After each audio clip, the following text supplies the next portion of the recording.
Olá, boa noite a todos. Hoje, 22º dia da quaresma, vou começar este dia com um profundo sacudimento espiritual e fazer com que esta leitura sirva para mim e para todos que assistem esta narrativa do que Jesus Cristo revelou a esse penitente e ensinou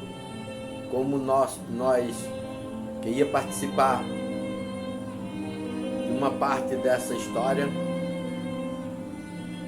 ia servir para nós na reta final. E quem tiver a felicidade de assistir esses 40 dias até o fim e chegar no final, Jesus Cristo premiar com o seu perdão. Eu sou a voz de Cristo quebrada no deserto, chamando a humanidade à fé e à penitência,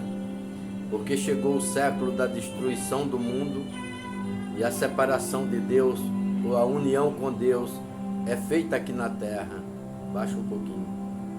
Este século não se finda sem que o Filho do Homem não dê testemunho de sua palavra. Porque foi que Jesus Cristo quis que seus inimigos o vissem primeiro ressuscitado do que a sua Santíssima Mãe e de seus discípulos, porque para a sua Santa Mãe e os seus discípulos não era estranho e nem escura a sua ressurreição. Depois da morte, e para mostrar que vinha em busca dos pecadores e não dos justos, porque já estavam com ele, Jesus Cristo permitiu que os guardas fossem os primeiros a verem a sua ressurreição, para que fossem logo levar a verdade às altas autoridades da terra, porque estas são encarregadas de fazer o bem na terra e têm o poder de fazer o bem quando não recusam o direito da justiça. E quantos não se tinham convertido e acreditado que Jesus Cristo é Redentor do mundo, se as altas autoridades tivessem aceitado o bem e cumprissem o dever da justiça, destruir o mal e fazer o bem, a quem pode avaliar o grande bem e o grande número de almas que tinham se encaminhado para Deus e para o céu, se as altas autoridades tivessem seguido a linha da justiça, pelo caminho da luz e da verdade, como Jesus Cristo lhe havia mostrado, e quem pode também avaliar o grande mal que pôde fazer as altas autoridades da terra, quando abusam do poder e se tornam poderosos no caminho do erro, da soberba e do crime, como fizeram as altas autoridades, a quem Jesus Cristo mandou primeiro o testemunho e a verdade de sua ressurreição. Jesus Cristo mostra que as altas autoridades na terra são umas portas grandes e largas, uma que dá entrada à liberdade para o bem e outra que dá entrada e liberdade para o mal.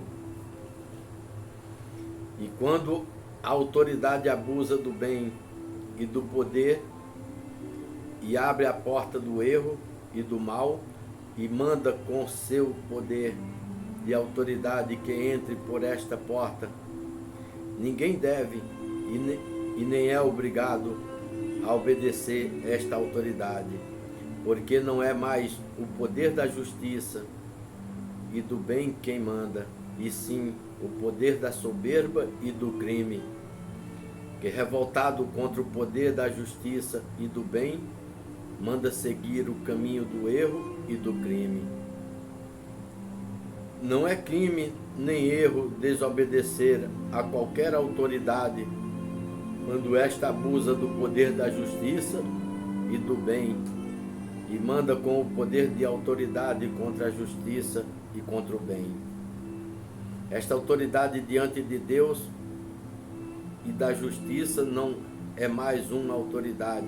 e sim um criminoso que revoltou-se contra Deus e contra o bem. E quem obedece a um criminoso é criminoso também. A obediência que Deus impõe e manda praticar como virtude é a obediência santa e absoluta ao mesmo Deus acima de todos os poderes da terra, porque Deus é o poder soberano, a justiça e o bem, que não aceita o mal. E se esta obediência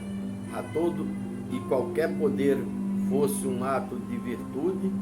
Satanás estaria só no abismo do inferno, sem nenhum dos anjos que os obedeceram e acompanharam a sua revolta da soberba e do crime contra Deus no paraíso, pois Satanás era uma autoridade entre os anjos no paraíso. E por que os anjos que o obedeceram esta autoridade não praticaram atos de virtude, e sim um ato criminoso que os tornou maldito e condenado com Satanás para sempre? E por que obedeceram a uma autoridade que tinha abusado do poder da justiça e do bem, que é Deus? E por que o poder soberano, a reta justiça e verdadeiro bem, e os anjos tinham conhecimento e certeza desta verdade? E por que o ato de resistência do arcanjo São Miguel contra as ordens do príncipe da revolta não se tornou uma desobediência e um crime, e sim um ato santo e agradável a Deus? É porque a resistência santa contra o erro e contra o crime é esta a verdadeira e santa obediência que Deus manda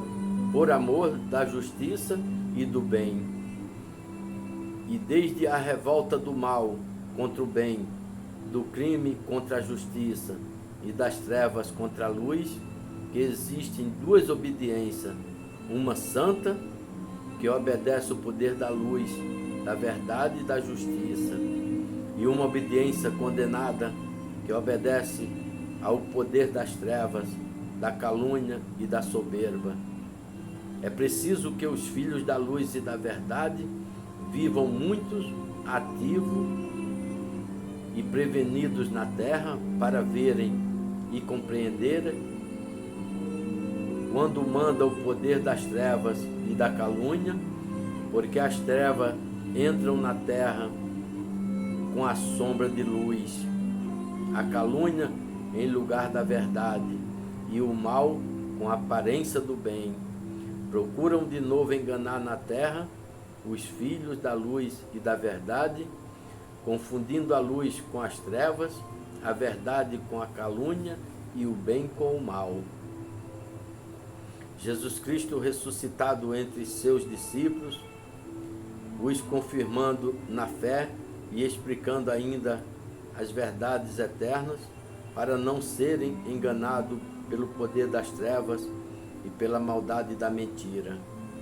Os decretos de Deus não serão confundidos e nem destruídos, e Jesus Cristo reina eternamente contra os seus inimigos. Pois Jesus Cristo alerta aos encarregados da luz para se prevenir, para não obedecer o erro. E desde 1962, eu era uma criança com apenas 6 anos de idade, vi uma reforma muito grande dentro da Igreja Católica,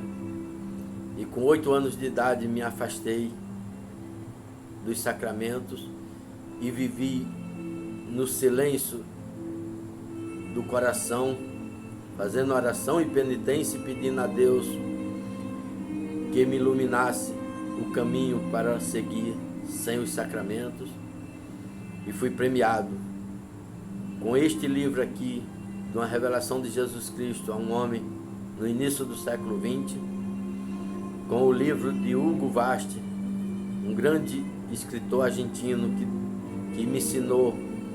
como ser livre do anticristo do fim do mundo e do selo 666, e Maria Santíssima, Nossa Senhora de Fátima, revelou a 3 criancinhas que o único remédio oferecido aos homens para a salvação nos últimos dias seria a devoção ao seu coração imaculado e a recitação do Santo Rosário.